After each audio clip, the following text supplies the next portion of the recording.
আমরা ৩১ দফার মধ্যে মিডিয়া সংস্কার কমিশন, আইন কমিশন, অর্থনৈতিক সংস্কার কমিশন এবং অনেক ক্ষেত্রে আমরা আরও অনেকগুলো সংস্কার কমিশনের প্রস্তাব করেছি। তার মধ্যে মিডিয়া সংস্কার কমিশন গুরুত্বপূর্ণ বলে আমি মনে করি। আপনারা স্বীকার করুন বা না করুন, এই দেশের মিডিয়াগুলো বিগত ফেসিবাদকে টিকিয়ে রাখার পক্ষে কাজ করেছে, কোনো না কোনো কারণে করেছে, হয় ভয়ে করেছে বা লোভে করেছে, যেভাবে হোক করেছে। মিডিয়ার দায় কিন্তু কেউ আপনারা অস্বীকার করতে পারবেন না।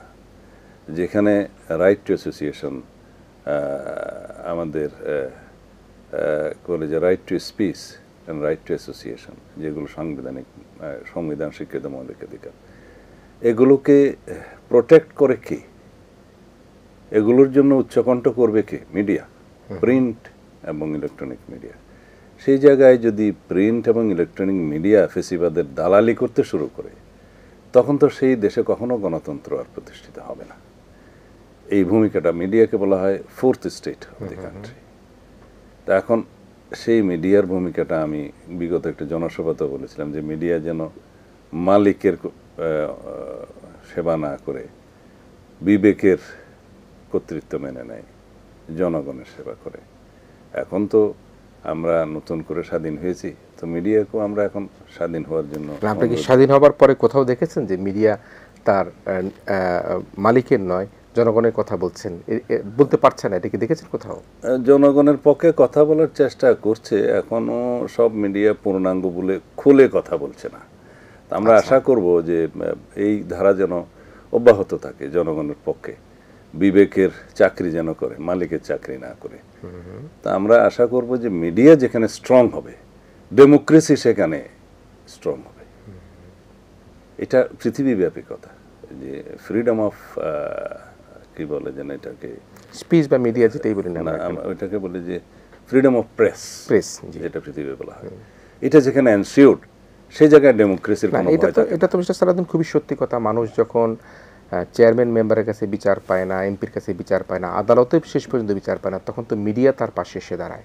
মিডিয়া তার শেষ ভরসা এবং আশ্রয়স্থল হয়ে থাকে। এবং আমরা এটাও দেখেছি যে মিডিয়ার কল্যাণে কিন্তু অনেক জেলে বিচারহীন উন্নত বিশ্বে ফ্রিডম অফ প্রেস কিন্তু টপ অফ দি লিস্ট থাকে সেই দেশের ডেমোক্রেসির মধ্যে।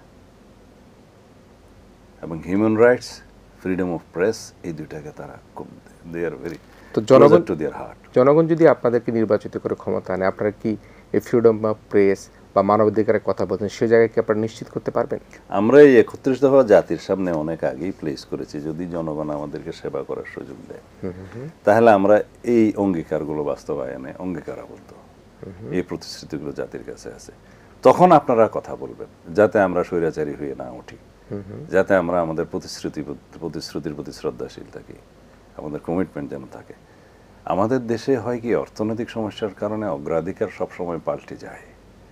তো সেই জায়গাটায় আমাদেরকে অবশ্যই অ্যাড্রেস করতে হবে যে বাংলাদেশের মানুষের অর্থনৈতিক মুক্তির লক্ষ্যে আমাদেরকে একটি যদি স্ট্রং ডেমোক্রেটিক অ্যাটমসফিয়ার আমরা না করতে পারি, তাহলে এই যে হয়েছে আপনার অর্থনৈতিক লুটপাট, ব্যাংকিং লুটপাট এবং ফিনান্সিয়াল সেক্টরের একটা হরিলুট হয়েছে, অলিগার্কের সৃষ্টি হয়েছে, সেই সংস্কৃতি আবার চালু হবে।